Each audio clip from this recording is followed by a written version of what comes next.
Hi, welcome back. This is Chris with Simply Strategic Living. If this is your first time here, welcome. We are glad you stopped by. We hope that you like the content we provide. And if you do, feel free to subscribe. And don't forget to check out our social media channels and our website that host a whole lot of information that you may find helpful in your journey of life. So, without further ado, let's get started.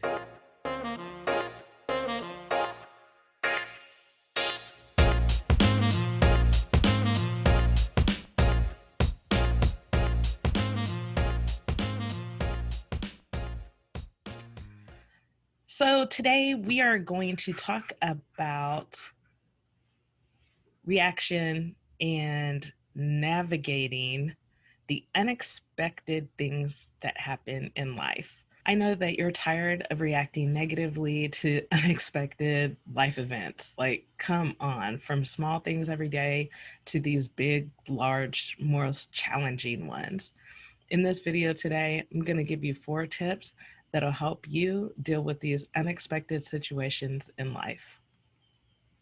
So, tip number 1, take note of how this interruption happened.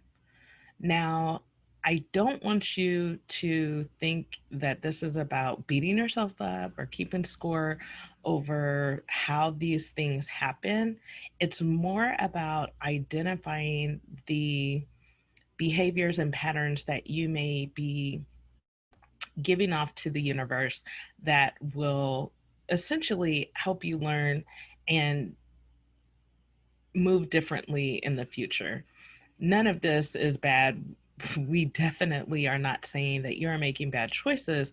However, if especially if you're a very regimented person, it's really important for you to understand how these interruptions happen, whether or not it's your family who feels like they can always count on you and you have presented yourself to be that people pleaser and accepting of all of the behaviors. And if someone calls you, you're like, yeah, sure, no matter what you have going on, then those are the things that we want you to look at so you can learn how to change that behavior. Tip number 2 is to really remind yourself that you need to see the end result. Interruptions happen. You will not be able to say no all the time. But what we don't want you to do is to get focused on the interruption itself. You need to really work on your response, not your immediate reaction. Sure, life is rough. You would love to have everything planned out from 8 to 5, Monday through Friday, Saturday and Sunday included. You sometimes, I don't know about you, I do have the tendency to really not want to budge outside of things that I have planned. So if I have my schedule set and I know exactly what I'm doing this week, I don't want you calling me in the middle of the week and asking me to change those plans. I am not expecting you to be a mind reader. I am not expecting you to not ever invite me anywhere. However, sometimes those interruptions can throw me for a loop. And let me just say, this has just happened this week. I have, and this is just a side note story I'm going to share. I have been temporarily staying in the Midwest with my sister. My mom lives about 3 hours from here. And my one of my siblings called yesterday and asked me to go stay at their house for 2 to 3 weeks. um, his wife will be gone and he really needs some help with his younger children. Now, because I am the remote worker, I could essentially do that. However, there is more included in just saying yes. I do still work 8 to 5, and now you need assistance from me to help with your children who are like 5 and 11. And oh my gosh, the disruption in my brain. I immediately said yes, of course, because it's family. But then when I hung up the phone, I started thinking about all of the things that this would mean to my life. And so instead of focusing on the negative, I immediately started writing down all of the things that are positive about this and how I can make this situation work, which means I'm going to have a discussion with him this weekend, let him know, hey, here are the things I can do, here are the things I can't do. Is this still going to work for you? So on and so forth, because it's still important for me to hold this space valid for me, right? And sacred for me. Um, a third thing that I recommend is finding you an accountability partner that is a higher thinker. We tend to call that one person that we know if we can call and complain and bitch about the negativity of our situation, and we know that they are going to egg us on, encourage us to be negative, think negatively with us. Those are the people we tend to reach out to when there's a disruption in our life, whether it's our mate, our job, just day-to-day life issues. This is going to be extremely important that you have that one person in your life who is a positive thinker, who thinks higher, and wants you to stay on task and focused with your end result. Let's stay focused with the goal. Let's stay true to you, but don't get down. Don't wallow in the negative. Let's keep moving forward. Um, I think that sometimes that's hard to do, but it's so important. You need that person in your life because if you don't, that negative energy will be radiating from you. And of course, that's not the life you want to live. So make sure you get that partner.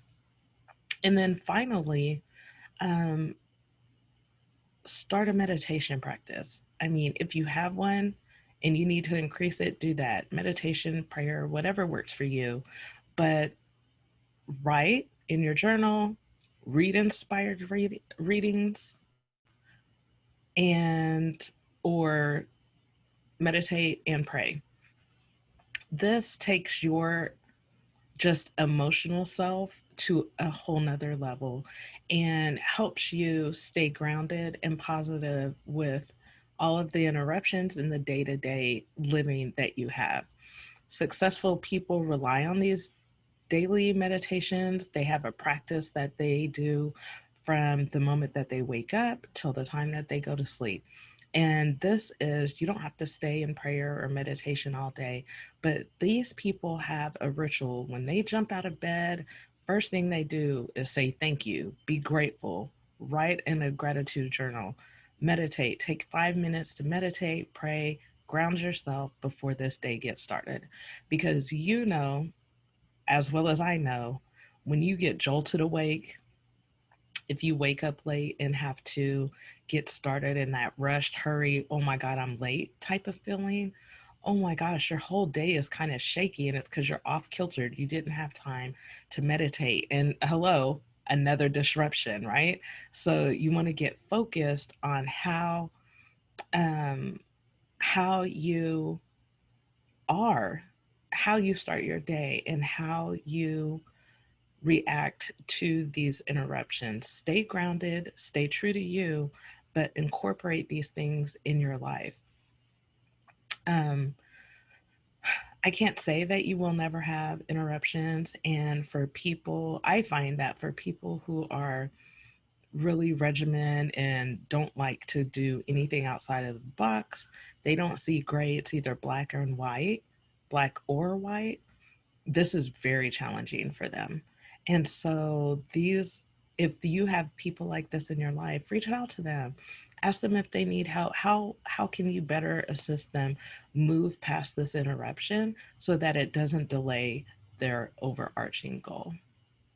So with that, I know it was quick, but I don't think you need a lot of words to get this point across.